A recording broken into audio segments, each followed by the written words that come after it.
দরবারে যারা আগমন করতেন তারা আমার নবীজির কথাগুলা নিয়ে সমালোচনা করতেন, বাজে কথা বলতেন, মন্তব্য করতেন। আর আল্লাহর হাবিব তখন তাদের পূর্ববর্তীদের কথা স্মরণ করে দিলেন।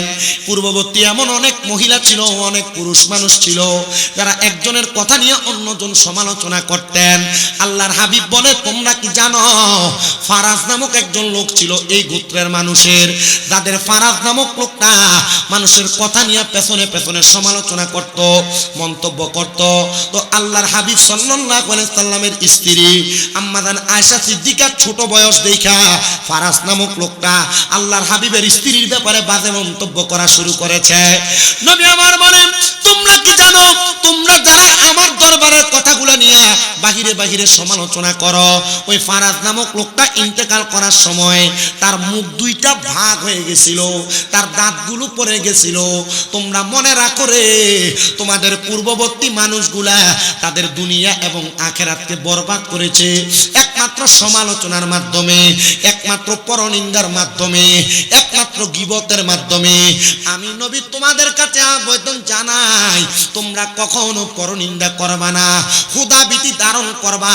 যখন কোনো মানুষের ব্যাপারে গীবত তোমার মুখে আসবে, ঠোঁটে আসবে, তোমার মনে আসবে, তখন তুমি আল্লাহ তাআলার দরবারে চক্ষু বন্ধ করে ইরাদা করবা, আল্লাহ এই মুহূর্তে আমি আমার নফসকে কুরবানি করলাম। বলে, কোন নফসকে কুরবানি করলা? আল্লামা জালালউদ্দিন রুমি রহমাতুল্লাহ আলাইহি বলে, মানুষের সমালোচনা, মানুষের গীবত, মানুষের পরনিন্দা যে নফস করে, ওই নফসটার নাম হলো নফসে আম্মারা। নফসে আম্মারা ওই নফসটা মানুষের সমালোচনা এবং গীবত, পরনিন্দা, গুনার কাজের মধ্যে মানুষকে নিয়ে যায়। উনি বলেন, এই নফসের দুকার মধ্যে পইরা যখন তুমি চক্ষুটা বন্ধ কইরা আমার আল্লাহ তাআলার কাছে দোয়া করবা, ওগো আল্লাহ, আপনার দরবারে ফরিয়াদ জানাই, আমি এই মুহূর্তে আমার একটা নফসের গুনাহকে আমি জবাই করলাম, কুরবানি করলাম, তোমার আমলনামার মধ্যে 1000 উটনি কুরবানি করার সওয়াব দেওয়া হবে। আপনার মনে আছে যে শামীম রাজাটা বন্ড, আপনার মনে আছে যে শাহ সুফি আলহাজ আকবর আলী ফাটোয়ারি রহমতুল্লাহ আলাইহির মাজারে উরুস করেনি, এটা বন্ডামি ছাড়া আর কিটা? এটা মনে আছে, কিন্তু আপনি এটা মুখে প্রকাশ করেন নাই। এই মুখ থেকে বাহির করার আগে আপনি এটা জবাই করে দিয়েছেন। আল্লাহর নবী বলতেছেন, 1000 উট কুরবানি করলে যে সওয়াব, একটা গীবত মুখের আগে আসছে, বাহির করে নাই, তার আমলনামায় 1000 উট কুরবানির সওয়াব দেওয়া হবে। আপনার কষ্ট হইতেছে? যেহেতু রাহমাতুল লিল আলামিন নবীর মুজিজার বয়ান আমি আপনাদের কাছে বিভিন্ন দিকের বয়ান করে করে নবীজির মুজিজাগুলো তুলে ধরার চেষ্টা করব। এবার আসেন আমার নবী রাহমাতুল লিল আলামিন নবীর দরবারে হযরত ওমর ইবনে খাত্তাব রাদিয়াল্লাহু তাআলা, বেশি উপরের ক্লাস না, মাত্র মাদ্রাসার ক্লাস, আলিম প্রথম বর্ষের ভিতরে হাদিসে মিশকাতুল মাসাবিতে হাদিস শরীফটা কত সুন্দর করে দেওয়া। হযরত ওমর রাদিয়াল্লাহু তাআলা আমার নবীজির দরবারে বিচার নিয়ে আসছে, ইয়া রাসূলুল্লাহ, জি নবীজি, আপনি জানেন আপনার দরবারে যে আমি আগমন করি, আমি যে আপনাকে বেশি মুহাব্বত করি, আপনার সঙ্গে কথোপকথন করি, আপনার সঙ্গে আমার একটা প্রেমের সম্পর্ক। ইয়া রাসূলুল্লাহ, নবী গো, ও মায়ার নবী, রাহমাতুল লিল আলামিন নবী, আমাকে অন্যান্য সাহাবায়ে কেরাম আমার আগে আসার জন্য চেষ্টা করে। নবী আমার ডাক দিয়ে বলে, ওমর, তোমার আগে আসার চেষ্টা করে, কিন্তু তারা তোমার আগে আসতে পারে না। আমার রাহমাতুল লিল আলামিন নবী যখন এই জবাব দেয়, হযরত ওমর ইবনে খাত্তাব বলে, ইয়া রাসূলুল্লাহ, এখন থেকে আমি আরো আগে আপনার দরবারে আসার চেষ্টা করব, আরো আগে আসব। আমার নবী ডাক দিয়ে কই, এরপরের দিন হযরত ওমরের নামে আমার কাছে আমি নবীর আরেকজন সাহাবা বিচার নিয়ে আসছে। ইয়া রাসূলুল্লাহ, হযরত ওমর আমাকে গালের মধ্যে আঘাত করছে। একটু রাগান্বিত সাহাবী, জোরে থাপ্পড় মারছে। কি করছে? আমার নবীজি প্রশ্ন করেন, এ সাহাবী, হযরত ওমর তোমাকে এমনি এমনি আঘাত করে নাই, কারণ সাহাবায়ে কেরাম হলো আমাদের সত্যের মাপকাঠি। সাহাবায়ে কেরাম যদি বেইনসাফের সাথে আঘাত করে, এটা হতে পারে না, আমরা তাদের থেকে শিখবো। নবী আমার ডাক দিয়া কই, শোনো, আমার ওমর যদি তোমাকে আঘাত করে থাকে, ঠিক করেছে। হযরত ওমর রাদিয়াল্লাহু তাআলা আনহু দেখছে যে বিশাল লই ওই সাহাবী আগমন করছে, মাথাটা নিচা কইরা আল্লাহর হাবিবের দরবারে আগমন করছে। আমার নবী রাহমাতুল লিল আলামিন নবীকে, ইয়া ওমর, ওমর তুমি যে সামনে আসছো, ওমর কথা বলে না, আজকে সালামও দিছে একবারে নিম্ন ভাষায়, অন্যদিন আসসালামু আলাইকুম ওয়া রাহমাতুল্লাহ, আসসালাতু ওয়াসসালামু আলাইকা ইয়া রাসূলুল্লাহ, সালামুন আলাইকা ইয়া রাসূলুল্লাহ কয়ে সালাম দেয়। কিন্তু এই দিন হযরত ওমর একবারে নিচা সুরে সালাম দিয়েছেন। জোরে কয় না তো সুবহানাল্লাহ। আমার নবী প্রশ্ন করে না, ওমর তুমি কেন ওই সাহাবীকে আঘাত করলা? নবী আমার জিজ্ঞাসা করে, ইয়া ওমর তুমি আমার দরবারে আসতে কেন আজকে দেরি হইল? আপনার কি কষ্ট হইতেছে? হুজুর বিরিয়ানি কি আমার ফরফর দিবেনি না ফজর শুনি আখির মুনাজাত আমার পরে আইব কেডা? আমরা আপনি আখির মুনাজাত করবেন। আচ্ছা ঠিক আছে। এই আমার নবীজি জিজ্ঞাসা করছে কি আজকে আসতে দেরি হইছে কেন? তো রাহমাতুল লিল আলামিন নবীর হযরত ওমর রাদিয়াল্লাহু তাআলা কয়, ইয়া রাসূলুল্লাহ আমার জুতা লুকিয়ে এলেছে। জুতা মারহাবা কয় না? কি লুকিয়ে ফেলছে? আমার জুতা লুকিয়ে ফেলছে। রাহমাতুল লিল আলামিন নবী মুস্কি মুস্কি হাসে। ওই সাহাবীর মনটা বেদার হয়ে গেছে। ইয়া রাসূলুল্লাহ, ও মায়ের নবী আপনার কাছে জানতে চাই আপনি কি হযরত ওমরের বিচার করবেন না? আমার নবী মুস্কি মুস্কি হাসে আর ডাক দিয়া বলে, মুহাব্বতের সাথে আদরের সম্পর্কে আঘাতপ্রাপ্ত হইলে এই আঘাতের কোনো বিচার হয় না, এই আঘাতের কোনো বিচার হয় না। ওই সাহাবী বলে, ইয়া রাসূলুল্লাহ আমি তো আপনারেও মুহাব্বত করে আসার জন্য হযরত ওমরের জুতাটা লুকাইছিলাম। তো হযরত ওমর রাদিয়াল্লাহু তাআলা আনহু কেন আমার গালে আঘাত লাগাইলো? বলে হযরত ওমর যে তোমার আগে মদিনাতে আসতে পারবে না এই জন্য তোমার গালের মধ্যে আঘাত লাগাইয়া দিছে। এ সাহাবী রে তুমি আমার ওমরের প্রতি রাগান্বিত থাকবা না।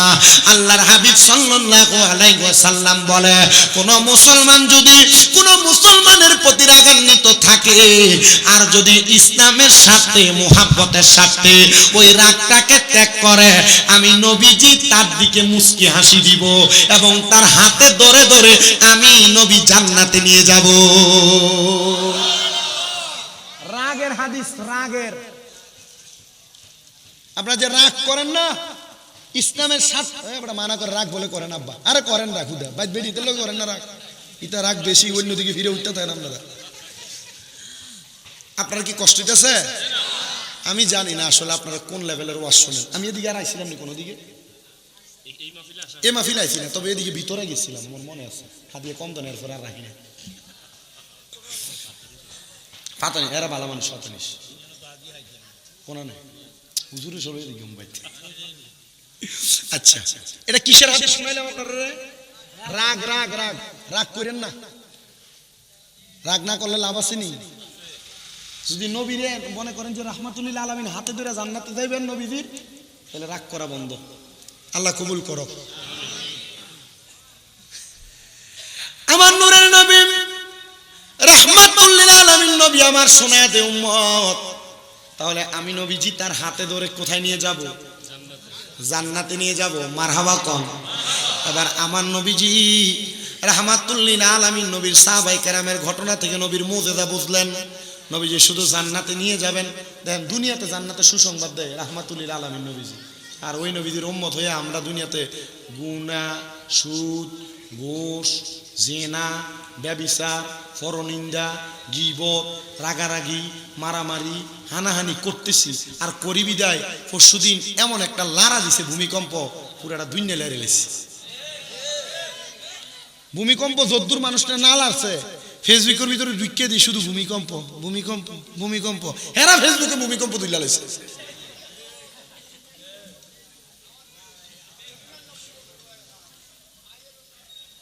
এরম ভূমিকম্প আর দেখেন না। আমি নিজে 13 হয়েছি না ভূমিকম্প, পাইয়াছিলাম ঘুমে। আমার আম্মা অসুস্থ মানুষ, আমার ফোন দিয়া কয় এই কি তোরে ভূমিকম্প তুই দুনিয়া লেড়ে লেছে, তুই কো ঘুমে। যে সময় আমি শ্রীমঙ্গল ছিলাম, আমার জুমা পড়াইছে আরেকজন, আমার আম্মা জান আজকে 7 মাসের উপর অসুস্থ। আপনারা দোয়া করেন, হাঁটতেও কষ্ট হয় আমার আম্মার। এই পিএলআইডি অপারেশন হয়েছে মেরুদণ্ডের হাড়ের, এখন হাঁটতে খুব কষ্ট হয়। আমি সব জায়গায় আমার আম্মার লেগে দোয়া চাই, হয়তো আল্লাহ তাআলা আমার আম্মার অসুস্থ মানে আমরা বড় কোনো পরীক্ষা করতেছি। আমি যে কথা বলতেছিলাম এতক্ষণ পর্যন্ত আমরা নবীজি সাহাবায়ে কেরামের আদর্শ দিয়া নবীজির মুজিজার কথাগুলো শুনছি। আরো অনেক বড় বড় মুজিজা আছে, এটা আপনারা জানেন। পুরান ওয়াজ করি না, নতুন ওয়াজের দিকে যাই। তো নবীজি সাল্লাল্লাহু আলাইহি সাল্লামের একজন প্রখ্যাত আলেম, যিনি নাম হযরত ইউসুফ মুরাদাবাদী রহমতুল্লাহ আলাইহি। ইউসুফ মুরাদাবাদী উনি ছিলেন একজন মসজিদের ইমাম, খতিব। ইউসুফ মুরাদাবাদী রহমতুল্লাহ আলাইহি বলেন, আমার একটা ফুত ছিল, হ্যাঁ একটু উদাস চলাফেরা করতেন। কি চলাফেরা করতেন? উদাস চলাফেরা করতেন। তা আমার সন্তানকে বাদশার লোকেরা রাস্তায় পাইয়া ধরে নিয়ে যায়, আটকায় ফেলছে। তো হযরত ইউসুফ মুরাদাবাদীর কাজ ছিল, উনি যখনই অবসর থাকতেন উনি রহমতের নবীর উপর দুরূদ শরীফ পড়তেন। তো আস্তে সুবহানাল্লাহ কইলেন, আর মুহাব্বতে কোন না সুবহানাল্লাহ। হযরত ইউসুফ মুরাদাবাদী বলেন, আমার সন্তানটাকে মুরাদাবাদ এলাকার বাদশা তার ঘরে রাখছেন। আমি ইউসুফ মুরাদাবাদী আমি সবসময় আমার নবীজির উপর দুরূদ শরীফ আদায় করতাম, কিন্তু ওই দিন আমি আমার নবীজির উপর দুরূদ শরীফ আদায় করতে পারি না, আমার সন্তানের টেনশনে, আমার পরিবারের টেনশনে। হযরত ইউসুফ মুরাদাবাদী বলেন, জগতের মানুষ তোমরা শুনে নাও, আমি যখন এমন টেনশন করতে লাগলাম, হঠাৎ টেনশনে টেনশনে আমার পুরোটা রাত্রি যখন অতিবাহিত হয়ে যায়, আমি দেখলাম আমার ঘরের দরজার মধ্যে কে যেন আওয়াজ দেয়। আমি দরজাটা খুইলা দেখলাম গো, আমার ঘরের সামনে মুরাদাবাদ এলাকার বাদশা হাজির হয়ে গেছে। তার ঘোড়া, তার সম্পদ, টাকা পয়সার ডাল নিয়ে আমার খাস দরবারে হাজির। আইসা ডাক দিয়া কই, ইউসুফ মুরাদাবাদী, আমার সালাম আপনি গ্রহণ করেন গো। বলে, বাদশা আপনার দরবারে মানুষ যেন তসিরে দাঁড়ায় থাকে, আর আপনি বলতেছেন আমি যেন আপনার সালাম গ্রহণ করি, কারণটা কি আপনি বলেন না? বাদশা ডাক দিয়া কই, ইউসুফ মুরাদাবাদী, যদি আপনি সালাম না গ্রহণ করেন তাহলে মদিনার নবী বেজার হয়ে যাবে। ইউসুফ মুরাদাবাদী বলে, আমার সালামের জবাবের সাথে আমার মদিনার নবীর সম্পর্ক কি তুমি বলো? উনি বলেন, আমার নবীজি রাহমাতুল লিল আলামিন নবীর দিদারে মুস্তাফা আপনি ইউসুফ মুরাদাবাদীর কারণে আমি পাইছি। বলে, বলো কি? বলে, হ্যাঁ, আমি যে আপনার সন্তানকে গ্রেফতার করেছি, আপনি তো আমার প্রতি রাগ হয়ে আমার সালামের জবাব দেন না। ইউসুফ মুরাদাবাদী, আপনার সন্তানকে আমি দিনের দ্বিপ্রহরে মানে দুপুর বেলা গ্রেফতার করেছি। রাত্রবেলা আমি যখন আমার বাসায় কাজ শেষ করে আমার ঘরে ঘুমাইতে গেলাম, ঘুমাইতে যাওয়ার পরে আমি ইউসুফ মুরাদাবাদী শোনেন গো, আমি দেখলাম আমার রাজপ্রাসাদের অন্ধকার ঘরের মধ্যে সাদা রঙের পোশাক পরা কে যেন একজন মাথার মধ্যে কাপড় দেওয়া হাজির হয়ে গেছে। আমি দেখলাম ওনার চেহারার নূরের তাজাল্লিতে আমার ঘরটা ঝলমল ঝলমল ঝলমল করতেছে। আমি আমার চোখ খুলতে পারতেছিলাম না। আমি জিজ্ঞাসা করলাম, কে গো আপনি? তিনি আমার জবাব দেয়, আমি হইলাম ইউসুফ মুরাদাবাদীর রাসূল, আমার নাম হইল মুহাম্মাদুর রাসূলুল্লাহ সাল্লাল্লাহু আলাইহি ওয়াসাল্লাম। জোরে জোরে কোন সুবহানাল্লাহ। ইয়া রাসূলুল্লাহ, আমি তো আপনার উম্মত, তাহলে আপনি কেন ইউসুফ মুরাদাবাদীর নবী বললেন? নবীজি তখন ওনাকে স্বপ্নে খাস করে ইউসুফ মুরাদাবাদীর কথা বলছেন। মনে করেন এই হুজুরের নাম কি? জুবাইর হুজুর, জুবাইর আল মাহমুদ হুজুর। মনে করেন হুজুরের কোনো আত্মীয় স্বজনকে গ্রেফতার, হুজুর সব সময় দুরূদ শরীফ পড়ে, কিন্তু এই আত্মীয় গ্রেফতার হওয়ার কারণে হুজুর এক রাত্র এই রাত্র আর দুরূদ শরীফ পড়তে পারে নাই। এখন আমি হুজুরের লোক, আমার পাওয়ার আছে, আমি যাইয়া ওই লোকের স্বপ্নের ভিতরে কইলাম, এই তুই যে জুবাইর হুজুরের অমুক আত্মীয়রে গ্রেফতার করে রাখলি, জুবাইর হুজুর আমি তো এটা তো ঠিক করলি না, তো আমার উনি জিজ্ঞাসা আপনি কে? আমি কইলাম আমি জুবাইর হুজুরের লোক। কার লোক? আমার নবীজি তখন স্বপ্নে খাস করে বলছে আমি ইউসুফ মুরাদাবাদীর লোক, মানে ইউসুফ মুরাদাবাদীর নবী। আচ্ছা, নবী যদি কাউকে খাস করে কোনো কিছু বলে, আচ্ছা কোনটা এটার ভিতরে আলাদা একটা ভেদ থাকে না? বাদশা ডাক দিয়া বলে, নবী আমি তো আপনার উম্মত, আপনি কেন শুধু ইউসুফ মুরাদাবাদীর নবী বললেন? আমি আপনার কাছে এই কথার জবাব চাই। বলে, জানো আমার ইউসুফ আমি নবীর প্রতি দুরূদ শরীফ আদায় করে, আর আমি রাহমাতুল লিল আলামিন নবী, আমার ইউসুফের দুরূদ শরীফের আওয়াজ আমি মদিনাতুল মুনাওয়ারায় বসে বসে শুনি, মদিনাতুল মুনাওয়ারায় থেকে থেকে শুনি। আমি জানতে চাই আমার নবীজিকে দুরূদ শরীফ আর সালাম প্রদান করলে আমার নবী আমাদের দুরূদ শুনে কি শুনে না? ওরে আমার নবী বহু দূরে, আরে ইমানদারের জানের কাছে বলেন আমার নবী বহু, আরে ইমানদারের জানের কাছে উম্মতেরা সালামে দিলে উম্মতেরা নবী শুনতে পাই, পাইলে নিরা লাই গো নবী লাই বলেন পাইলে নিরা, তোমার দুই চরণে চুমো খাবো, দুই চরণে চরণে দুলি মাখবো গাই, পাইলে নিরা লাই গো নবী পাইলে নিরা লাই বলেন পাইলে নিরা। আরে আমরা মৃত লাশ হইলে নবী কেউ নিবে না আমরা রে কুলে, বলেন আমরা মৃত লাশ হইলে আরে কেউ নিবে না আমরা রে কুলে, হাইরে দয়া কইরা কুলে নিবেন, দয়া কইরা নিবেন নবী মুস্তাফাই, পাইলে নিরা লাই গো নবী, কয় না রে বলেন পাইলে নিরা। আপনার দুই কদমে চুমো খাবো, দুই কদমে চরণে দুলা মাখবো গাই, পাইলে নিরা লাই গো নবী পাইলে নিরা লাই, পাইলে নিরা লাই গো নবী। মুসলমান হযরতে ইউসুফ মুরাদাবাদীর কথা আমার নবীজি মুরাদাবাদের বাদশার কাছে বলতেছে, এ বাদশা আমার ইউসুফ আজকে আমি নবীর প্রতি টেনশনে দুরূদ শরীফ আদায় করে নাই, তুমি তোমার ইউসুফের সন্তানটাকে জেলখানা থেকে ছেড়ে দাও। উনি বলেন ইয়া রাসূলুল্লাহ নবী গো, আমি তো কোনোদিন আপনার চেহারা মোবারক দেখি নাই, আজকে আপনি আপনার চেহারা মোবারক আমার একবার দেখা দেন, আমি আল্লাহর কসম করে বলি আমি ইউসুফের সন্তানকে ছেড়ে দেব। আমার নবী ডাক দিয়া কয় বাদশা রে, তুমি আমার ইউসুফের সন্তানটাকে ছেড়ে দাও, যদি আমার ইউসুফ খুশি হয় আমি নবীর প্রতি দুরূদ শরীফ আদায় করে, তাহলে আমি তোমাকে তো আমার চেহারা মোবারক দেখা দিব। জবান খুলে জোরে কন্যা আল্লাহু আকবার। এই ইউসুফ মুরাদাবাদী পেছনের দিকে তাকিয়ে দেখেন, আমি বাদশা যেই ঘোড়ার পিঠে চড়ে চড়ে আমার মুরাদাবাদ এলাকা দেখাশোনা করতাম, আপনার সন্তানকে ওই বাদশার ঘোড়ার পিঠে চড়াইয়া আমি আপনার সামনে নিয়ে আসছি। ও ইউসুফ মুরাদাবাদী, আপনি বলেন না বলেন না বলেন না, আপনি আমাকে ক্ষমা করছেননি, আপনি আমার প্রতি রাজি হয়েছেননি। ইউসুফ মুরাদাবাদী কোনো কথা বলে না, চোখের পানিগুলা ফালায়া ফালায়া কান্দে, ডাক দিয়া কয়ে বাদশা গো, আমার যে দিন থেকে আমার জীবন থেকে একটা রাত্র চইলা গেছে, আমি যে আমার নবীজির গুণকীর্তন গাইতে পারি নাই, পড়তে পারি নাই, আপনি কি আমারে সেই রাতটা ফেরত দিতে পারবেন? বাদশা ডাক দিয়া কয়, আপনি যদি আমার বাদশাই চান আমি আপনার খুশির জন্য আমার বাদশাই দিয়া দিব। বলে কি বলো, আমার খুশির জন্য তুমি বাদশাই দিয়া দিবা? আমি তো জানি তুমি আমার খুশির জন্য বাদশাই দিতা না, তুমি আমার নবীর দিদার পাওয়ার জন্য তোমার বাদশাই ছেড়ে দিতে চাও।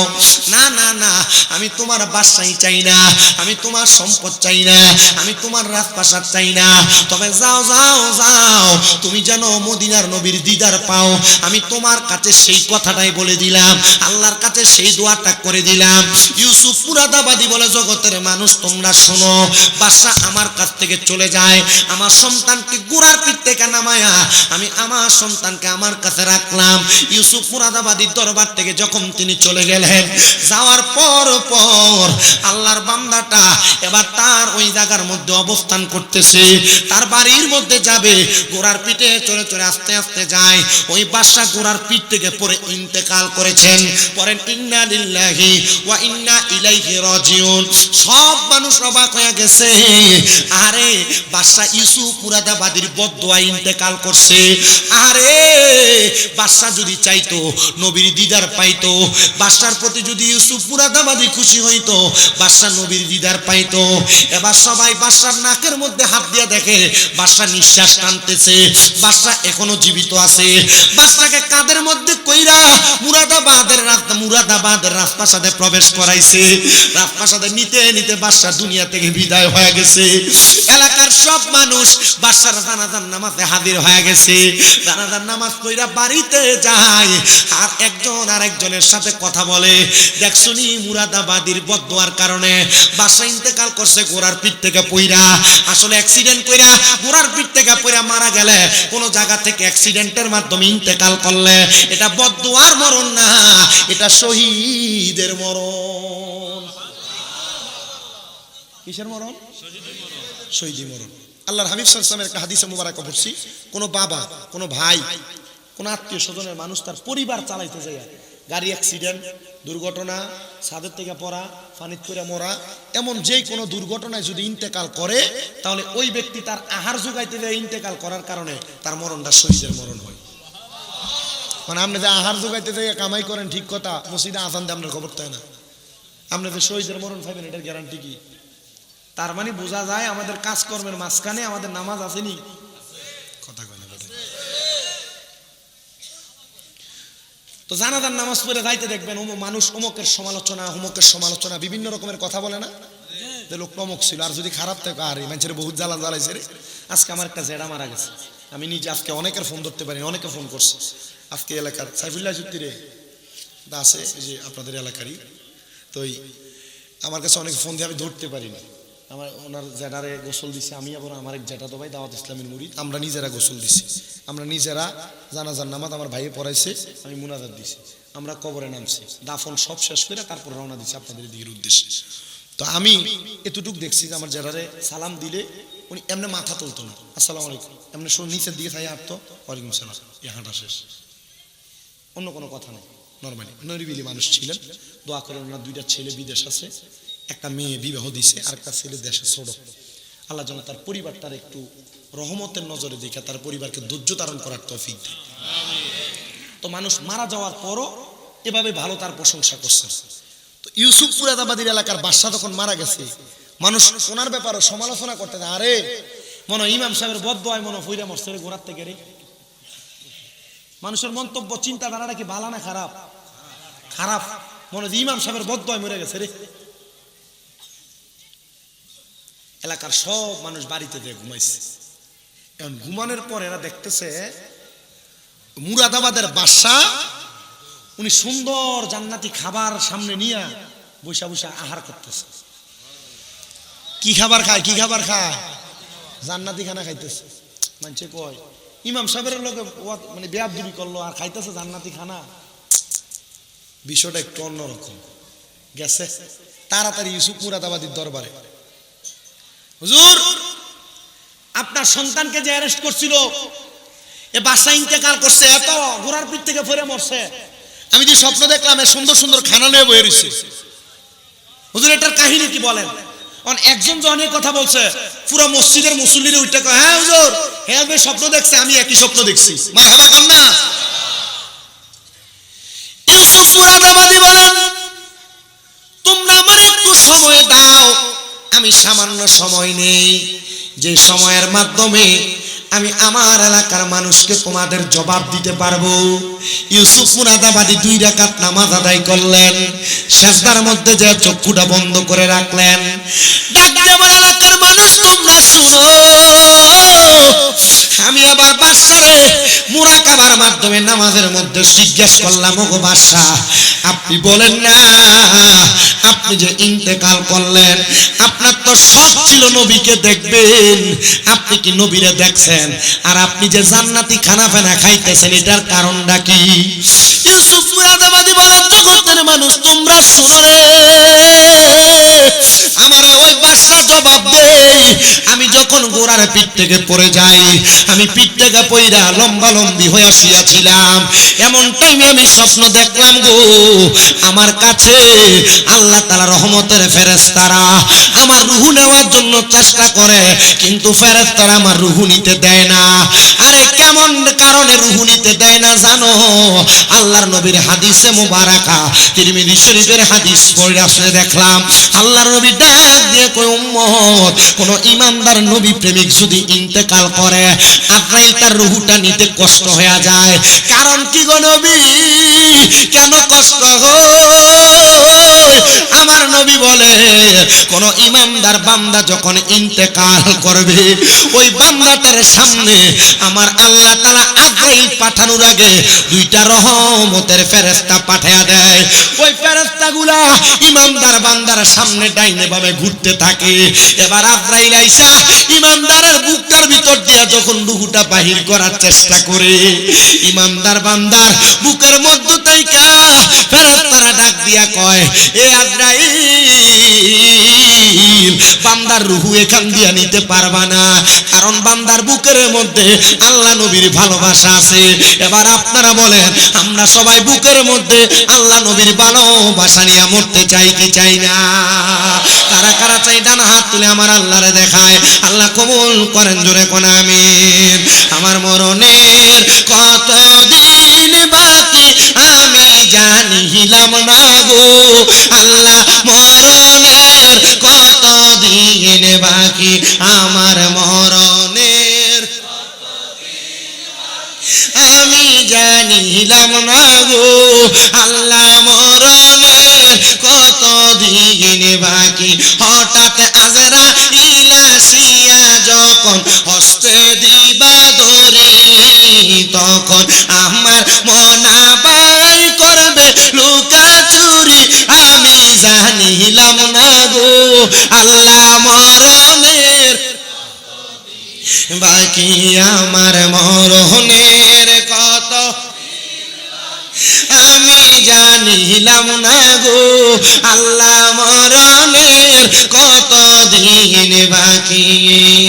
আর হায়াত হইল হাতে বাইরে, মত হইল পায়ে, যেই যায় গায়ে যার মরণ লেখা, সেই যায় গাইছে মরে আমি বুঝিলাম না গো, আল্লাহ মরণের কত দিন বাকি আমার মরণের কত দিন বাকি আমি জানিলাম না গো, আল্লাহ মরণ দিন বাকি বাইরে 30 পারা কোরআন বাইরে মনে রাখো তো, অন্তর মাঝে জায়গা দিয়া রাখিবা খবর আমি বুঝিলাম না গো, আল্লাহ মরণের কত দিন বাকি আমার মরণের কত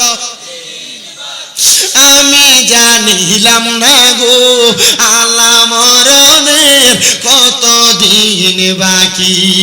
বাড্ডার বাবা, ও বাড্ডার মুরব্বীরা, বাড্ডার পর্দার অন্তরালের মা বোনেরা, যুবক ভাইরা, আল্লাহর হাবিব বলে, এবার রুহুটারে কবজ করার জন্য বুক থেকে যখন ফিরা যাবে, এবার বান্দাটার রুহুটা কবজ করার জন্য আজরাইল আলাইহিস সালাতু ওয়াস সালাম বান্দার কপালটার মধ্যে, মুখটার মধ্যে হামলা করবে। আরে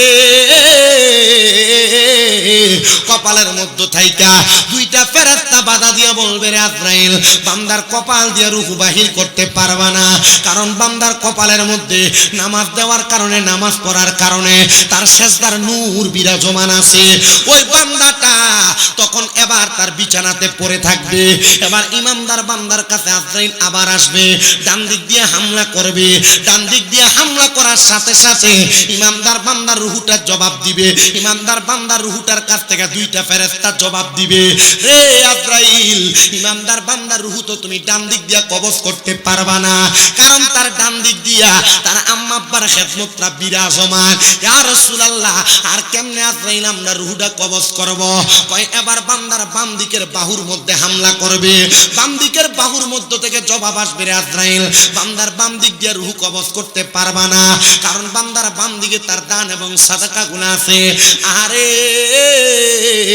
হযরতে ইউসুফ মুরাদাবাদীর কাছে আবার বাদশা ডাক দিয়া কয়, জানেননি গো হুজুর, আমি যে আপনার কাছে আমার জবাব দিতে করতেছি, আমার ইন্তেকালের সময় আমার রূহ তারা নিতে পারে নাই। আমি দেখলাম রাহমাতুল লিল আলামিন নবী আমার সামনে আসছে, নবী আমার মাথার মধ্যে হাতটা বুলিয়ে দিতেছে, আর আমি আমার নবীকে বললাম, ইয়া রাসূলুল্লাহ, আপনারা বলছেন আপনার চেহারা মোবারক আমার দেখাইবেন। আমার নবীজির চেহারা মোবারকের উপর থেকে কাপড়টা সরানো, আমার নবী আমার দিদার দিতেছে, আমার নবী আমার দেখা দিতেছে। আমি দেখা পাইয়া বড় খুশি হয়ে গেলাম, বড় অবাক হয়ে গেলাম। রাহমাতুল লিল আলামিন নবীজি, আপনি কেন আমার দেখা দিলেন? বলে, তুমি যে আমি নবীর দিদার পাওয়ার জন্য আবু ইউসুফ মুরাদাবাদীর খুশি করছো, আমি আল্লাহ তাআলার পেয়ারা হাবিব তোমার খুশি করার জন্য আমি তোমার মরণকালে চইলা আসছি। এবার আপনারা বলেন, আমরা যদি নবীরে খুশি করতে চাই, আজকে যে একজন হঠাৎ আল্লাহ পাকের খাস বন্ধু শাহ সুফি আল-হক আব্দুরানী পাটোয়ারি রহমাতুল্লাহ আলাইহি ওনার মাহফিলের মধ্যে আমরা হাজির হয়ে গেছি। আমার নবী আজকের মাহফিলের উসিলায় আমরার প্রতি রাজি এবং খুশি হইতে পারে কি পারে না? এ মুসলমান, এ নবীর উম্মতের দলেরা, আমি আপনাদের কাছে আরেকটা কারগুজারের জন্য একটা ঘটনা শোনায় দিব। যেহেতু রাত্র এখন 1:51 বাজে, তাহাজ্জুদের ওয়াক্ত না, রাত্র 1:51 বাইজা গেছে। আমি আপনাদের কাছে আরেকটা কারগুজারের ঘটনা শোনাই। হযরতে সুলতান মাহমুদ গজনবী রহমাতুল্লাহ আলাইহি বড় আল্লাহ তাআলার একজন বান্দা এবং বাদশা। উনি দুনিয়ার জমিনের মধ্যে একটা খাস ইবাদত করতেন। বাদশার কাম হইল, উনি দিনের বেলা ওনার এলাকা পরিচালনা করতেন, গভীর রজনীতে ঘুম থেকে উইটা তাহাজ্জুদের নামাজ পড়তেন। জোরেও কইলেন নাম রে, কিপটামি করে সুবহানাল্লাহ। আইয়া যে অবস্থা দেখছি মাহফিলের প্যান্ডেলের, এখন যে সুবহানাল্লাহ কোনার আপনারা আইছেন, এটাই তো আমার ভাগ্য।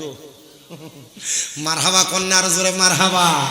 আব্বাজি, বর্তমান সমাজের মানুষ আলেম ওলামার ওয়াজ শুনতে চায় না, এটা ভাইরাসের পাগল হয়েছে। হ্যাঁ, আমার এলম কালাম আছে, কামেল 2য় বর্ষে আবার ফাইনাল পরীক্ষা দিলে তাহলে মুফতি হইব নামের আগে, এটা নামের মুফতি, কামের হইতো না।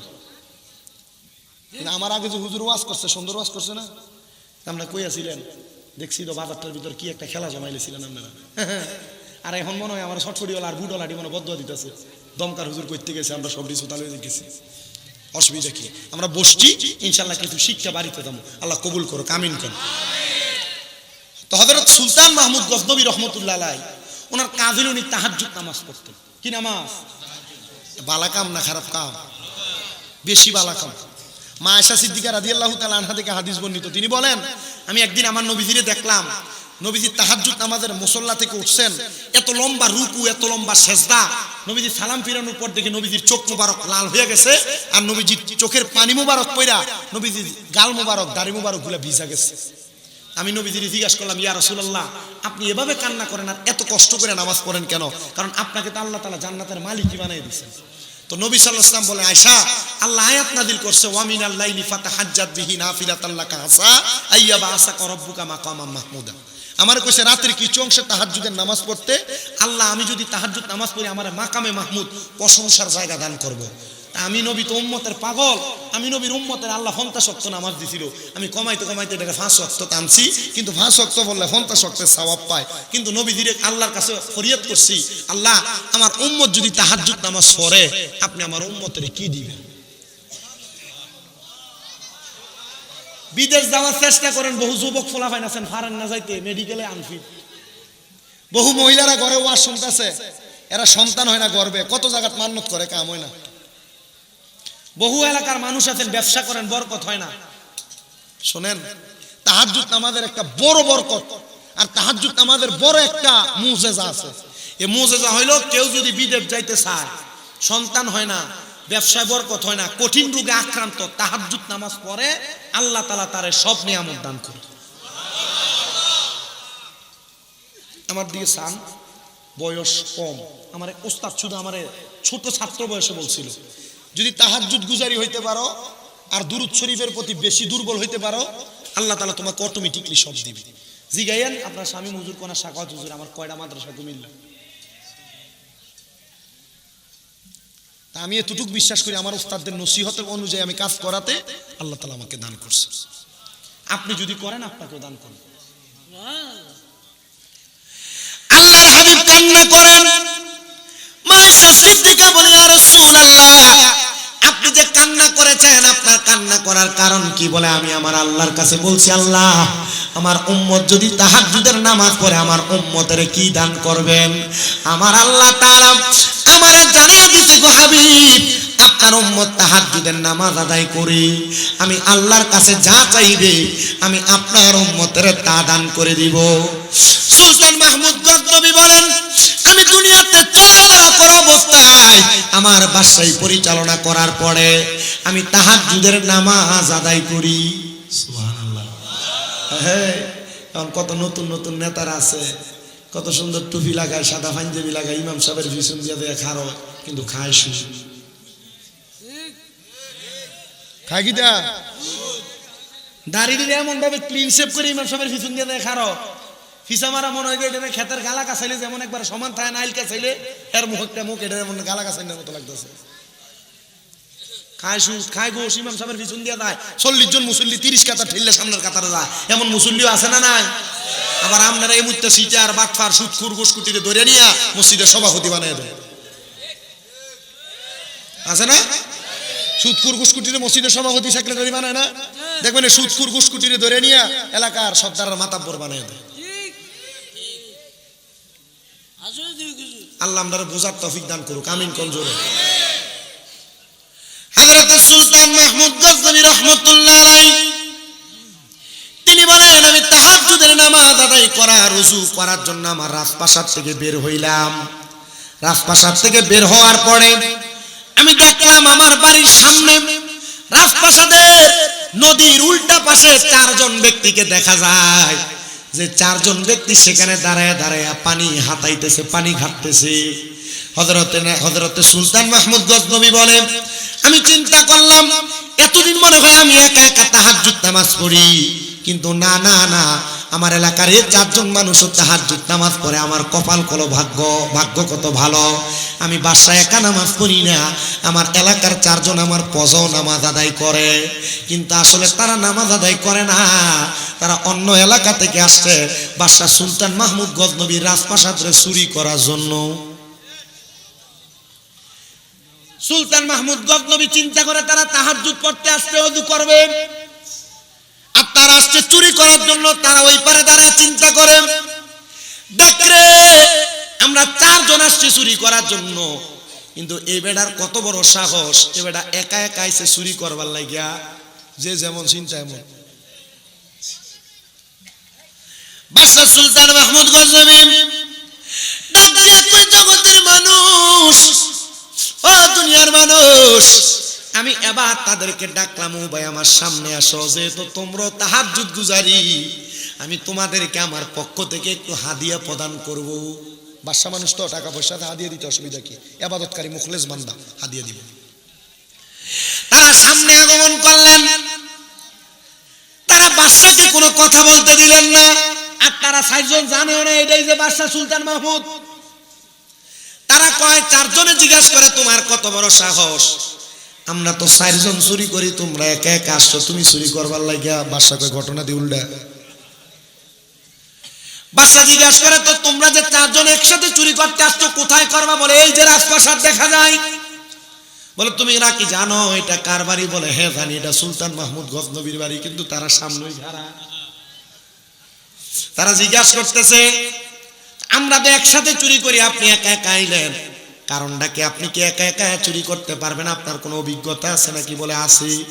তবে তোমরা যে চুরি করতে আইছো, তোমরা চুরির মাল 4 জন 100 মানে ভাগাভাগি করো, কেমনে মাইর ফিট লাগে না?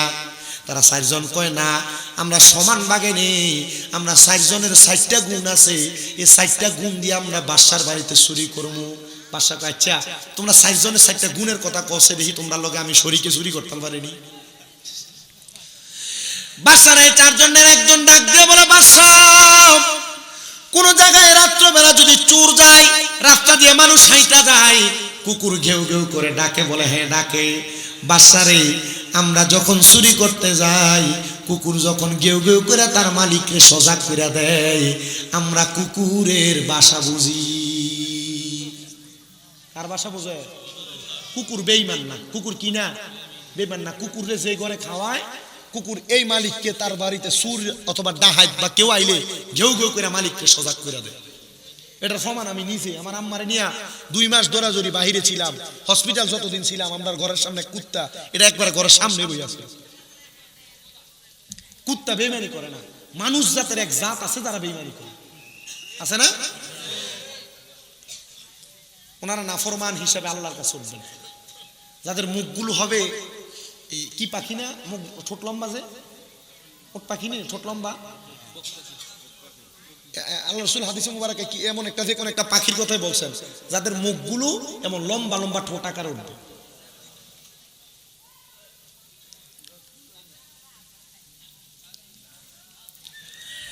তো বাদশা ডাক দিয়ে বলেন, একজনের ক্ষমতা জানলাম, আর বাকি 3 জনের ক্ষমতা কোন?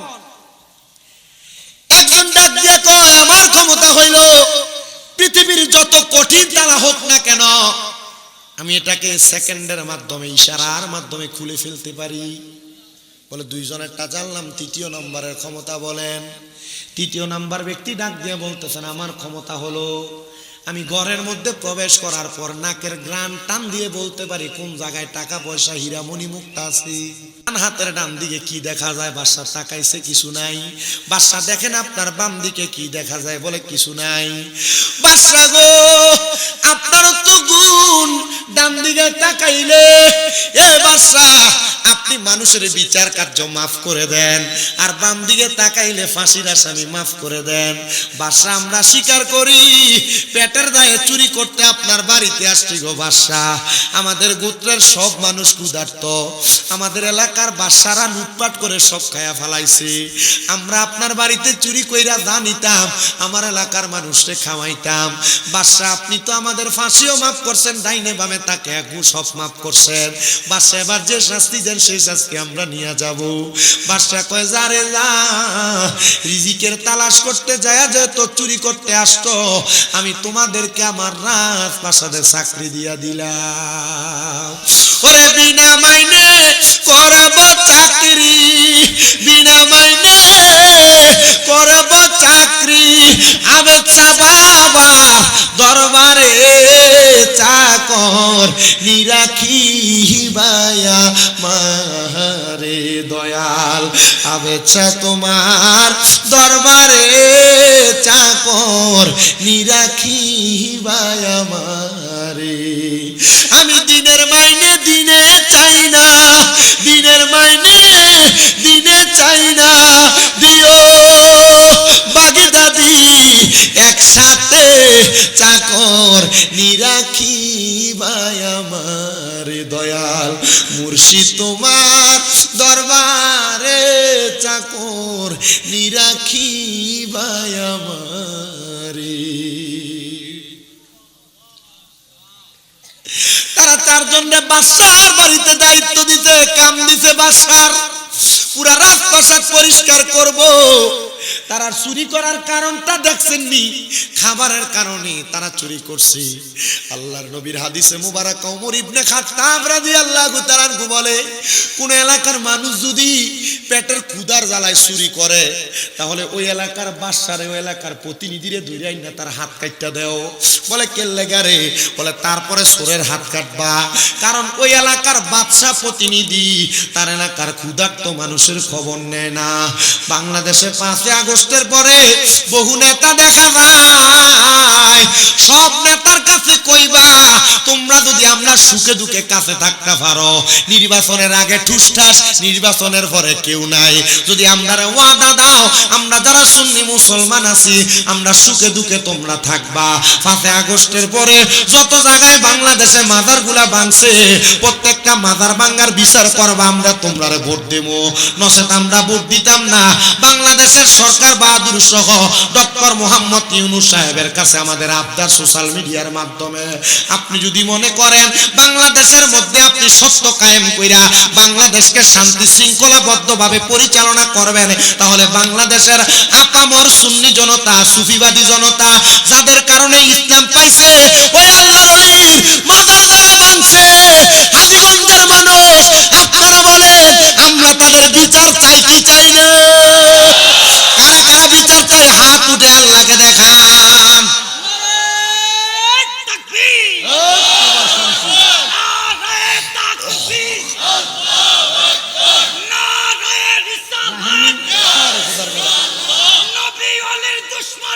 হুশিয়ার সাবধান,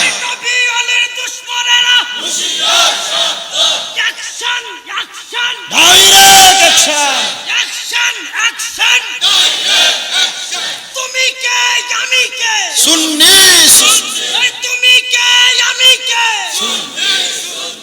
এই শুনুন সুন্নি জনতা, চাঁদপুরের হাজীগঞ্জের বাড্ডা ঈদগাহ ময়দান থেকে আমরা বাংলাদেশের বর্তমান উপদেষ্টা, অন্তর্বর্তীকালীন সরকার, আপনি তো বাংলাদেশকে স্থিতিশীল করার জন্য আসছেন, কিন্তু আপনি বসার পরে যারা বাংলাদেশের সুফি তত্ত্বের কারখানা আউলিয়া কেরামের মাজারগুলোতে হামলা করেছে, আপনি যদি বাংলাদেশের সাম্প্রদায়িকতা রক্ষা করতে চান, মাজার যারা ভাঙছে তাদেরকে অনতিবিলম্বে শাস্তির আওতায় আনেন।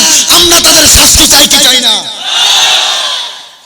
মাজারগুলারে ভাঙ্গা এরা গেছিল কিন্তু পূজা মণ্ডপের ভিতরে পূজা দিবার লাগিয়া, আপনারা দেখেন নাই?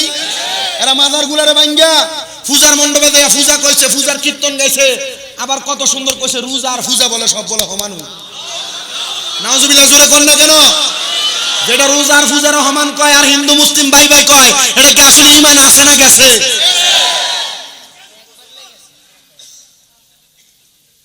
সিন্নি খেলে কারু ছিল মোল্লা ছিল না, আউলিয়া কেরাম না আইলে তুমি ইসলাম পাইতা না, ফরনে ধুতি থাকতো বেড়া।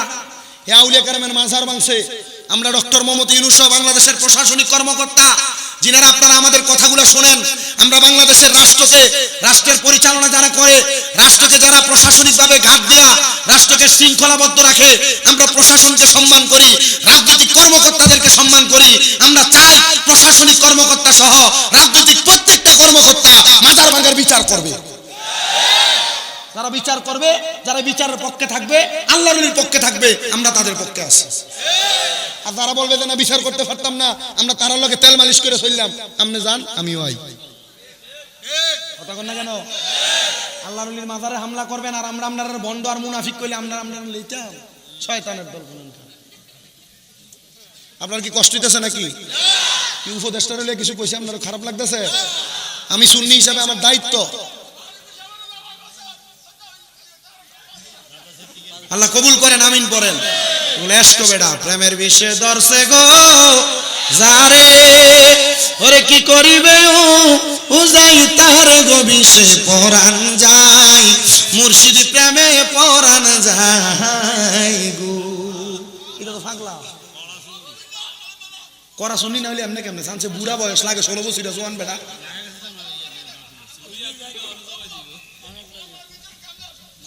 আল্লাহ কবুল করেন, আমিন পড়েন।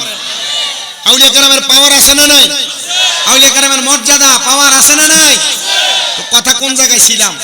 চাকরি দিয়ে দিছে, আমার সময় আছে আর 18 মিনিট টাইম বাইন্দা দিয়ে দিছে। আমরা কি একটু আসেননি কতক্ষণ? যদি থাহেন ওয়াজ হইব, আমি কিন্তু ডাবল মাহফিল নেই না।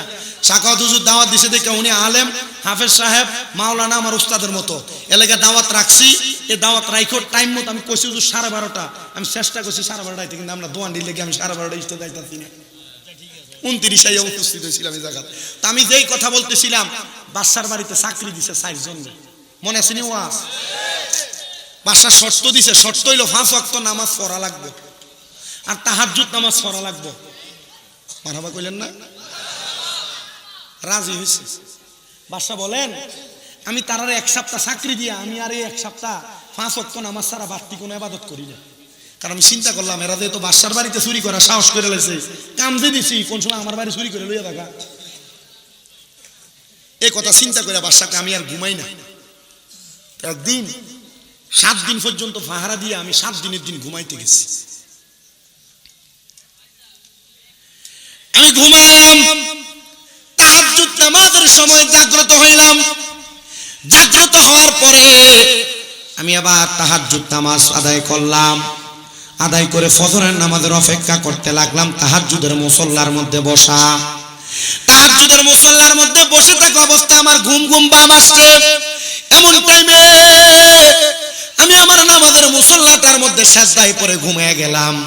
হঠাৎ করে আমি দেখতেছি গো দুনিয়ার মানুষ তোমরা শোনো, আমি দেখি আমার ঘরে রাহমাতুল লিল আলামিন হাজির হয়ে গেছে। সুলতান মাহমুদ গজনবী বলে জগতের মানুষ, আমি যখন দেখলাম আমার ঘরে রাহমাতুল লিল আলামিন নবী হাজির হয়ে গেছে, আমি জিজ্ঞাইলাম ইয়া রাসূলুল্লাহ আপনি আমার ঘর মোবারকে কেন হাজির হইলেন? নবী আমার নবীজির চেহারা মুবারকের উপর থেকে সাদা কাপড়টা সরাইয়া দিলেন। আমি দেখলাম আমার নূরের নবী রাহমাতুল লিল আলামিন নবীজির মুখটা একবারে মলিন দেখা যায়। ইয়া রাসূলুল্লাহ ইয়া হাবিবাল্লাহ, আমি সুলতান মাহমুদ গজনবীকে এমন কোন অন্যায় করেছি যে অন্যায়ের কারণে আপনার মুখটা মলিন দেখা যায়? আমার নবী ডাক দিয়া কয়ে, সুলতান মাহমুদ গজনবী কি অন্যায় করছো, কি অন্যায় করছো রে? আল্লাহর 4 জন খাস বান্দারে তুমি তোমার বাড়ির চাকর বানাইছো। সুলতান মাহমুদ গজনবী গারে আল্লাহর হাবিবের জবান মুবারকের কথা, আমি নাকি আল্লাহর খাস 4 জন বান্দারে আমার বাড়ি চাকর বানাইছি? ইয়া রাসূলুল্লাহ আমি তো 4 জন চোরকে আমার বাড়ির চাকর বানাইছি, যারা আমার বাড়িকে দিনে 2 বার করে পরিষ্কার করে।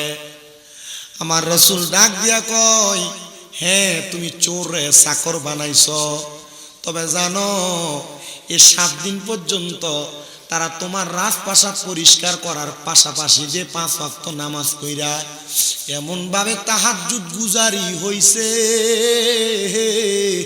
তারা আমার আল্লাহর বান্দা তাইকা বন্ধু হইয়া গেছে। বাড্ডার কত মানুষ মারা যায়, 2-3 বছরে কোনো খবর থাকে না, কিন্তু আবেদ চাল মাদানি কতদিন হয়ে গেছে পর্দা নিছে। প্রতি বছর উরুসে নববীর মধ্যে হাজার হাজার মানুষ আসে, কারণ তারা দুনিয়ার কোনো সাধারণ কাজ করে পর্দা নেয় নাই। আবেদ চাল মাদানি রওজার কাছে যাইয়া পশ্চিম দিকটারে পিঠ দিয়া আবেদ চাল মাদানির চেহারা বরাবর মুখটা কইরা চোখটা বন্ধ কইরা পরাকাবার নিয়তে জিজ্ঞাসা করে, ও আবেদ চাল মাদানি আপনি কেমনে গো দুনিয়ার জীবন সাজাইছেন? কি এমন কাজ করছেন আবেদ চাল মাদানি? আপনার কোন কাজের কারণে আপনি এত মহাস্থান গড় লইয়া বৈশা রইছেন? এমন কোন কামের কারণে আপনার ইন্তেকাল, আপনার উফাতের, আপনার বিদায়ের এত পরে এত মানুষ আপনারে দেখতে আসে, আপনার দরবারে বীর জমায়? আবেদ চাল মাদানির জবাব হবে একটা, আল্লাহরে পাওয়ার জন্য যত রকমের চেষ্টা দরকার, নবীরে খুশি করার জন্য যত রকমের মোহাব্বতের দরকার, আমি আবেদ চাল মাদানির অন্তরে ছিল। এবার আপনারা বলেন, আমরা যদি এমন ভাবে ইবাদত করি, আমরা এমন আল্লাহওয়ালা হওয়া সম্ভব কি সম্ভব না? আরে আবেদ চাই আমার আল্লাহর বন্ধু কোন